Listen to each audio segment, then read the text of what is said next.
सीताराम। जानकी कांतस्मरणं जय जय राम राम।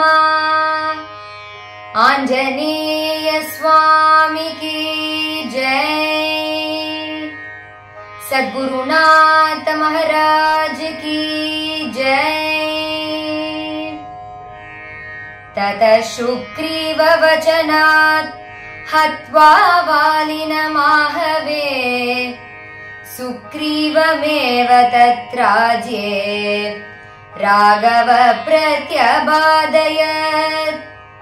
स च सर्वान् समानीय वानरान् वानरर्षभः दिशः प्रस्तावयामास दिदृशुर्जनकात्मजाम्।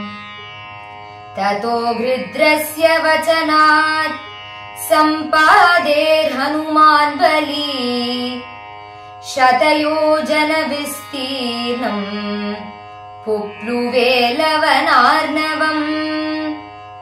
तत्र लङ्कां समासाद्य पुरीं रावणबालिताम्। तदर्श सीतां ध्यायन्ती अशोकवनिकां गताम्। निवेदयित्वापि ज्ञानं प्रवर्तितं च निवेद्य च समाश्वास्य च वैदेहीं मर्दयामास तोरणम्। पञ्चसेनागकान् हत्वा सप्तमन्त्रीसुतानपि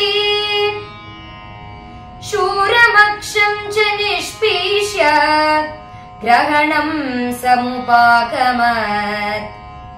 अस्त्रेणोनान्मुक्तमात्मानं ज्ञात्वा पदमाहत्वरात्।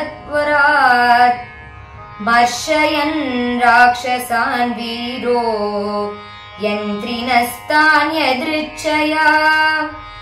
ततो दत्त्वा पुरीं लङ्कां मृते सीतां च मैथिलीम्। रामाय प्रियमाख्यातुम् पुनरायान् महाकपिः। सोऽपि गम्य महात्मानं कृत्वा रामं प्रदक्षिणम्।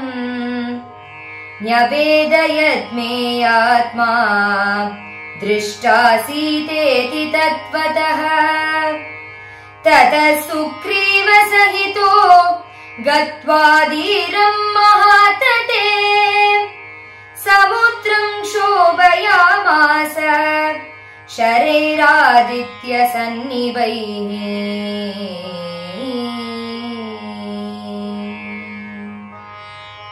जानकी कांतस्मरणं जय जय राम राम।